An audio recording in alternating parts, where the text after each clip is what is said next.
Fruits खाओ, salad खाओ, protein rich diet लो, fibre लो, exercise करो, चाहे वो वॉक हो, वजन उठाओ तो। बट ये तो हो गया फिजिकली एंड मेडिकल।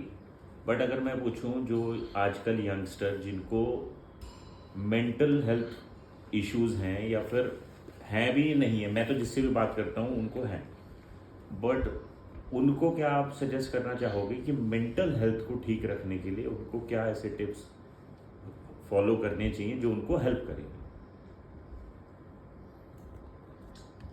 एक तो जो हमारे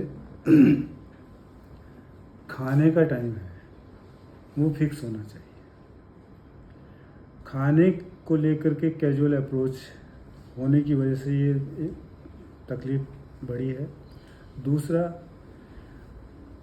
ज़्यादातर यंगस्टर्स का जो ब्रीदिंग पैटर्न है वो ठीक नहीं है।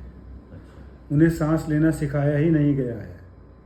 अच्छा। किसी को सिखाया गया क्या तुम में से सांस कैसे लिया जाता है? नहीं सिखाया गया। वो हमारे कल्चर में है ही नहीं कि सांस कैसे लें। मतलब चलती है तो चलती है, वो खुद से चलती है। पर अगर हमको मेंटली हेल्दी रहना है तो हमको ज़्यादा ऑक्सीजन लेना पड़ेगा। और ज़्यादा ऑक्सीजन लेने के लिए कुछ प्रक्रियाएं होती हैं, ब्रीदिंग की प्रक्रियाएं, उसको फॉलो करना पड़ेगा। तो सुबह उठ करके कुछ देर के लिए बच्चे को प्राणायाम करना चाहिए। और प्राणायाम में कोई ज़रूरी नहीं है कि हम अनुलोम विलोम करें, भस्त्रिका करें, कपालभाति करें और बाह्यांतर कुंभक करें, आभ्यंतर कुंभक करें। इस तरह की कोई बहुत चीज़ें सीखने की ज़रूरत भी नहीं है।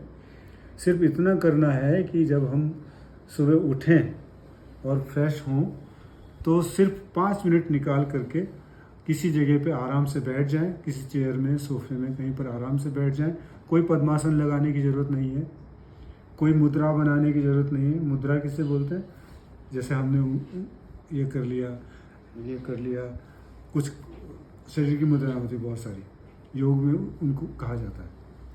कुछ मुद्रा बनाने की ज़रूरत नहीं है। कुर्सी में बैठना है, सोफे में बैठना है। हाथ को चाहो तो घुटने के ऊपर, दोनों घुटनों के ऊपर रख लो, चाहो तो एक दूसरे के ऊपर रख लो, पैरों के ऊपर, कैसे भी रख लो। और उसके बाद सांस खींचो और तब तक खींचो जब तक कि हमें ये महसूस ना हो कि सांस ने नाभि को छू लिया। और नाभि को सांस ने छू लिया, ये हमने महसूस कर लिया, तो हमें उस सांस को वापस छोड़ देना चाहिए, फिर से लेना चाहिए। 6 बार सिर्फ इतना कर लें बस। सिर्फ 6 गहरी सांस लेनी है, 1.5 मिनट लगता है।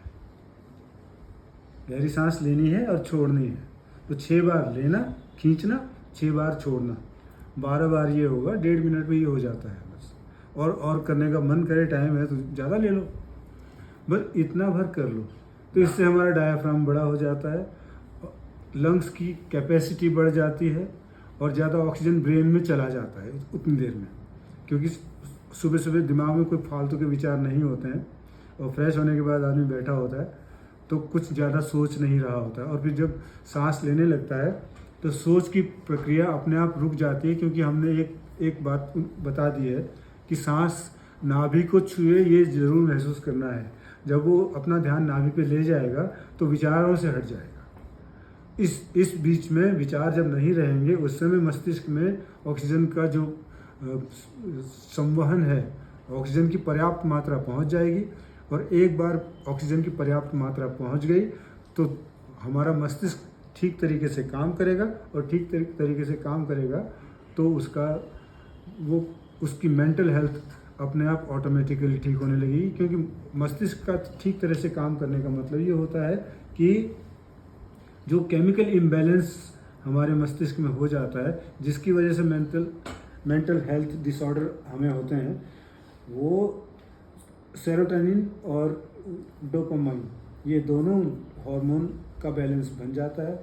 इनको हैप्पी हार्मोन्स कहा जाता है और इनको हमें अपने शरीर में बनाते रहना चाहिए। वो ब्रीदिंग से बन जाता है। तो फूड हो गया, ब्रीदिंग। हाँ, फूड की हैबिट एक निश्चित समय होना चाहिए खाने का। हर समय हम गड़बड़ करते हैं, गड़बड़ ये करते हैं कि सुबह लेट उठे तो कभी ब्रेकफास्ट स्किप हुआ, और अगर ब्रेकफास्ट कर लिया तो लंच लेट हो गया।